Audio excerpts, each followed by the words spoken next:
A dying laundromat may be advertised for the price of a luxury car. But by the time the buyer replaces the machines, repairs the plumbing, upgrades the electrical system, secures the lease, and covers the first few months of operating losses, that cheap business can quietly turn into a $500,000 investment. And that is the first financial trap. The purchase price of a laundromat is rarely the true cost of owning it. From the outside, the business appears almost perfect. Customers bring their own clothes, load the machines themselves, pay before receiving the service, and return every week. There is no expensive inventory sitting on shelves, no unpaid customer invoices, and no complicated product manufacturing. Money goes into the machine starts, the owner earns income. At least, that is how the business is usually presented. But a laundromat can process hundreds of thousands of dollars in annual sales while leaving its owner with surprisingly little profit. Before the owner keeps a single dollar, the revenue must pass through utility companies, employees, landlords, equipment suppliers, payment processors, insurance providers, repair technicians, tax authorities, and banks. So the real question is not whether a laundromat can generate revenue. The real question is whether rebuilding a dying one creates a valuable business or simply creates a more expensive version of the same failing operation. Laundromats attract buyers because laundry is a recurring need. People may delay buying new clothes, eating at restaurants, or upgrading their phones, but they still need clean clothing. This creates dependable demand, particularly in neighborhoods with a high concentration of renters, students, apartment buildings, shared housing, and older properties without in-unit washing machines. However, recurring demand does not guarantee that customers will use one particular laundromat. A failing store usually does not die because people in the area suddenly stop washing clothes. It dies because the customer experience slowly becomes worse. One machine breaks and remains out of service. Then another dryer begins taking too long. The lighting becomes poor. The floor looks dirty. The payment system becomes unreliable. Customers stop feeling safe at night. Prices remain too low to cover rising costs, yet the owner is afraid to increase them. Revenue starts falling. Because revenue is falling, maintenance is delayed. Because maintenance is delayed, more machines break. And because more machines are broken, even more customers leave. The business enters a cycle where declining sales create the exact conditions that cause sales to decline further. This is what makes a dying laundromat attractive to certain buyers. The location may still have demand. The building may already contain expensive plumbing, drainage, gas lines, dryer ventilation, and electrical capacity. Customers may already know that laundry services exist there. The buyer is not starting from nothing, but they may also be purchasing years of neglected maintenance. Old commercial washing machines can remain operational for many years, but operational does not mean efficient or reliable. Older machines may consume more water and energy, require frequent repairs, and produce a worse experience than modern equipment. A laundromat filled with aging machines may look like a functioning business. Financially, however, it may be a future equipment replacement program disguised as an acquisition. Suppose an owner purchases a neglected laundromat for $200,000. That number sounds manageable, but the equipment requires major replacement. New washers and dryers cost $250,000. Plumbing, drainage, electrical work, ventilation, flooring, lighting, signage, security cameras, and payment technology add another $100,000. Professional fees, permits, insurance deposits, marketing, cleaning, recruitment, and emergency reserves require an additional $50,000. The $200,000 acquisition has now become a $600,000 project, and construction delays, hidden building problems, or unexpected machine requirements can push the cost even higher. This is why the cheapest laundromat is not always the best opportunity. Sometimes the low asking price is simply the market recognizing the amount of money still required. But equipment is not always the biggest danger. The lease can be even more important. Commercial laundry equipment is heavy, specialized, and expensive to move. Plumbing and ventilation improvements usually remain inside the building, even if the tenant leaves. If an owner invests hundreds of thousands of dollars into a location with only a few years remaining on the lease, the landlord may eventually benefit more from the renovation than the laundromat owner. A store purchased cheaply with 5 years left on its lease may be more dangerous than a more expensive store with 15 secure years remaining. The owner is not only buying machines and customer revenue, they are buying enough time for the investment to repay itself. Once the store is rebuilt, The financial model begins with the machine cycle. Suppose one customer spends $18 washing and drying several loads. The business records $18 in revenue, but it does not keep $18. Water must enter the building. Some of that water must be heated. Electricity powers the washers, lights, security systems, and payment terminals. Gas or electricity runs the dryers. An employee may clean the store, help customers, process service orders, and handle problems.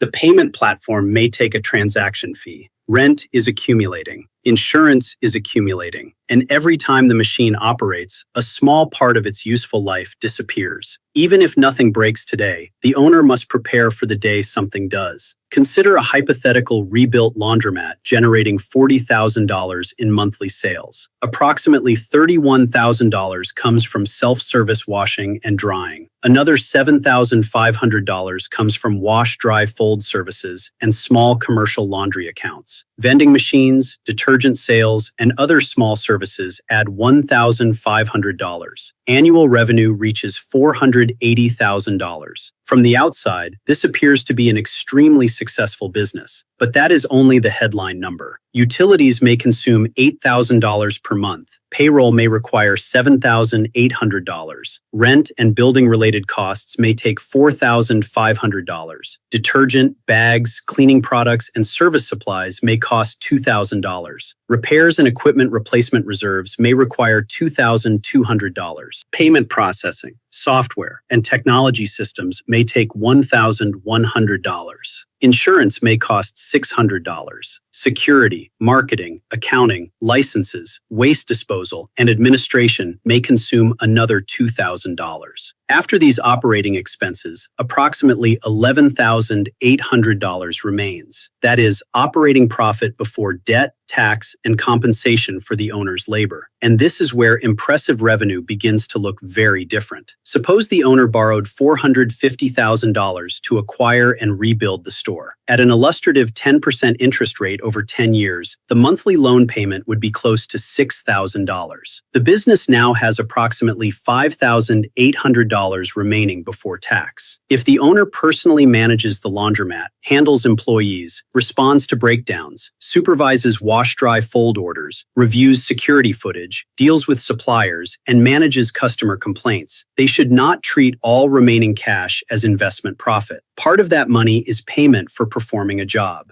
If the owner pays themselves a management salary of $3,500 per month, only around $2,300 may remain as pre-tax business profit. The laundromat generated almost $500,000 in annual sales, yet the amount retained after expenses, debt, and fair compensation for the owner's work may be less than $30,000. That does not automatically make it a bad investment. The owner is also paying down loan principal. New equipment may retain value. The store may continue growing. Rent may remain stable. Additional services may increase revenue. But it reveals why gross sales should never be confused with owner income. The most visible product, the machine cycle, is also only part of the business. The more interesting margin may come from convenience. Self-service customers pay to use equipment. Wash, dry, fold customers pay to recover time. They do not want to sort clothing, wait for machines, transfer wet laundry, monitor dryers, fold clothes, or spend hours inside the store. That difference can justify a much higher transaction value. Commercial accounts can also add repeat volume. Salons, gyms, cleaning companies, massage studios, restaurants, short-term rental operators, and local healthcare businesses may need regular laundry services. These customers can help keep machines productive during quieter hours. However, convenience services do not produce automatic profit. Wash, dry, fold requires employees, detergent, bags, storage space, tracking systems, and quality control. Lost or damaged clothing can lead to claims. Incorrect orders may need to be washed again. Pickup and delivery adds vehicles, drivers, fuel, insurance, route planning software, and failed deliveries. A service can generate strong revenue while losing money on every order if the owner does not calculate the full cost of labor and logistics. The hidden profit center only works when the service is priced correctly. Modern payment systems can also improve the economics. Card and mobile payment technology may allow flexible pricing, loyalty programs, remote monitoring, and better information about which machines, days, and hours generate the most revenue. But technology creates another layer of expense. Transaction fees, subscriptions, hardware failures, connectivity problems, and customer support must all be included. Technology can help a strong operator make better decisions. It cannot repair a weak location. This is where successful laundromat owners separate themselves from struggling ones. A successful buyer studies the neighborhood before studying the equipment.